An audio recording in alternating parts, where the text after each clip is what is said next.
গোপালগঞ্জে কিন্তু আওয়ামী লীগের ঘাঁটি হিসেবে পরিচিত। গোপালগঞ্জে এককভাবে সংসদ সদস্য নির্বাচিত হয়েছে।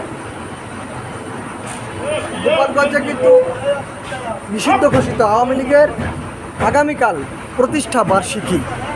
এই প্রতিষ্ঠা বার্ষিকী উপলক্ষে গোপালগঞ্জে 2 জন অফিসার ও 171 জন সেনাবাহিনীর সদস্য মোতায়েন করা হয়েছে। আজ 12 জুন বিকালে 4টায় যশোর সেনানিবাস হইতে মেজর AKM মাসুদ রানার নেতৃত্বে গোপালগঞ্জ জেলার সদর উপজেলার Gopalganj textile engineering college camp করে ডিউটির জন্য যশোর সেনানিবাস হইতে 2 জন অফিসার 169 জন OR সহ মোট 171 জন সেনা সদস্য মোতায়েন করা হয়েছে।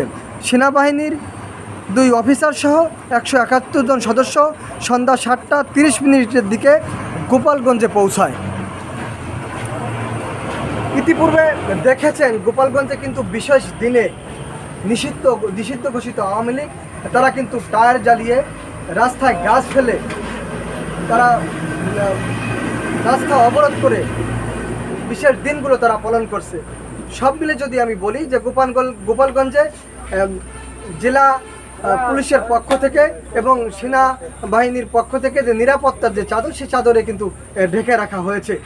এই ছিল আমার কাছে গোপালগঞ্জ থেকে সর্বশেষ।